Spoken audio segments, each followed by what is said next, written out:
নমস্কাৰ। আজি মঙ্গলবাৰ আৰু দিনটো মোৰ বাবে এক প্ৰকাৰ এটা প্ৰাপ্তিৰ দিন আছিল। আমাৰ সকলোৰে মনত আছে 2021 চনৰ মে মাহত ইনফেক্ট 10 মে তাৰিখে মই শপত গ্ৰহণ কৰিছিলোঁ। সমগ্ৰ নিৰ্বাচনৰ সময়ছোৱাত মই অসমৰ ৰাইজক আন্তৰিকতাৰে সৈতে প্ৰতিশ্ৰুতি দিছিলোঁ যে বিজেপি চৰকাৰ যদি শাসনলৈ আহে 1 লাখ যুৱক যুৱতীক চৰকাৰী চাকৰি দিম।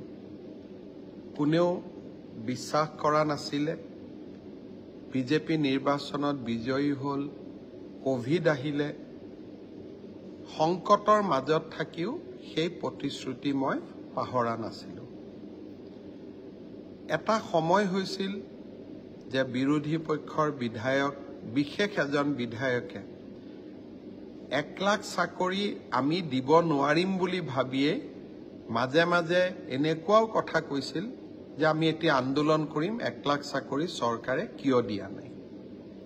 ভাল কথা, চৰকাৰে কিবা কাম প্ৰতিশ্ৰুতি মতে নকৰিলে আন্দোলন হ'ব লাগে, কিন্তু যদি প্ৰতিশ্ৰুতি মতে চৰকাৰে কাম কৰে তাত ধন্যবাদো পাব লাগে। মোক ধন্যবাদ নালাগে। আজি আমি ৯৯,০০০ আৰু ৯৭টা নিযুক্তি সম্পূৰ্ণ কৰিলোঁ। PWD ৰোডছ আৰু বিল্ডিং ডিপাৰ্টমেণ্টত আজি আমি ৬০০ জনতকৈও অধিক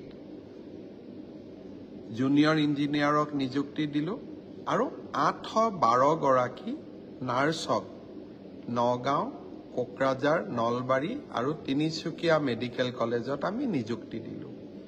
চাওঁতে চাওঁতে নিযুক্তি আজি 1 লাখতকৈ 3টা কম।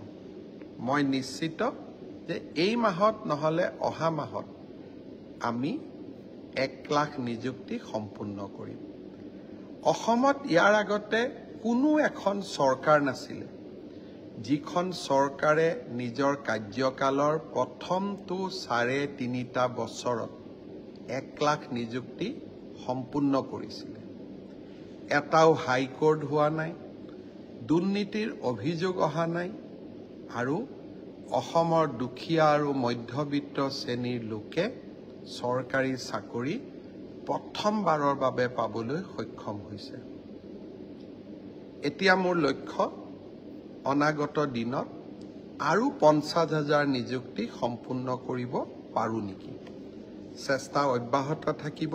মই মোৰ কাম কৰি গৈ থাকিম। আজি মই 2টা বিশেষ ঘোষণা কৰিছিলোঁ, যি 2টা আপোনালোকৰ আগত মই শ্বেয়াৰ কৰিব খুজিছোঁ।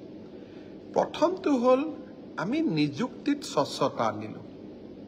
ট্ৰেন্সফাৰ পোষ্টিঙতো আমি স্বচ্ছতা আনিব পাৰোঁ নেকি। চৰকাৰী কাৰ্যালয়ত চলি থকা বিভিন্ন দুৰ্নীতি